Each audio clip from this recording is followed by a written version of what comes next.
During Artemis 1, the European Service Module, ESA's contribution to NASA's Orion spacecraft, successfully propelled the spacecraft forward to the Moon and beyond. During Artemis 2, it will once again serve as Orion's primary power and propulsion component and keep the spacecraft at the right temperature and on course. The difference? This time, real astronauts will be on board.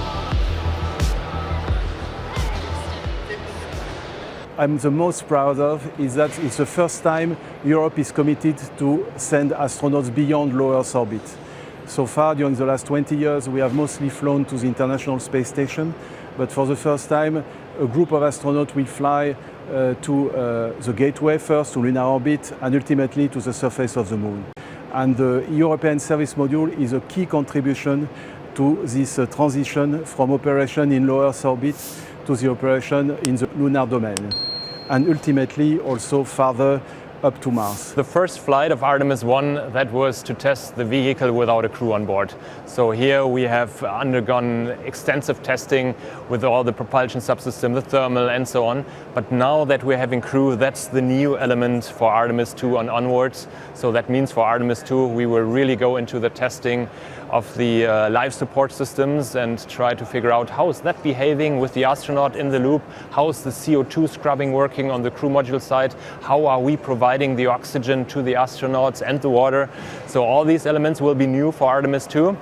On top, Artemis 2 is foreseeing to do proximity operations in the low Earth orbit between the upper stage of the SLS and the service module or this Orion spacecraft. And here also the new element will be to have the astronauts in the loop, to do the steering. How is the spacecraft working? How is it behaving if an astronaut is giving an impulse or a command? And those elements are the ones which will be super excited for the Artemis 2 mission. And then, of course, Artemis 3, once we go to the Moon, once we go to the lunar surface, then this will be additional research, additional getting to know our vehicle and seeing how it's behaving. The next major milestone, as you can see behind me, is that there is no capsule on the top, no crew module, no capsule on top of the ESM. So the next major step will be the assembly of the crew module with the European Service Module, which is behind me.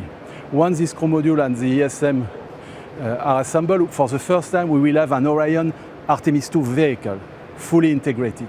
We will test it again very thoroughly, and when it has been tested and it's good to go, we will handle the vehicle to the ground operation of NASA to start the further processing and preparation for the launch. That's real. That's it. It's starting to feel very, very real. It's not a dream. It's a program. It's real hardware. We're touching it. We're talking to the experts. We're on a path. Like yesterday, we spent a lot of time meeting other teams in addition to this team in this building, but other teams on site, and just how much work there is to do and how hard they're working, like how much overtime these people are putting in. You know, not for a week. We're talking about they're grinding it out over the next, year and a half or so to try and take us back to the Moon for the first time in over 50 years. And as an international collaboration, I mean, they're bought in. They're putting all their effort into it. It's amazing. It's been a fabulous partnership with our ESA partners. I think the agency made a decision a long time ago that we want to do lunar exploration as a global partnership, and the ESA contributions have been fantastic. Our ESM-1 flew for the first time on Artemis 1 end of last year, and we couldn't have been more pleased with the performance we got out of that part of the spacecraft. We used less power than we expected. We generated more power than we had modeled. We used less prop than we had expected. I mean, just all of these great things and the performance of that spacecraft. So that European partnership's been fantastic, and with the Artemis Accords, the agency's pulling in more and more countries to help be part of this global exploration initiative. Today, we stand together with ESA and NASA to say thank you, ESM. Europe's contribution is key to the journey back to the Moon and the next giant leap for humankind.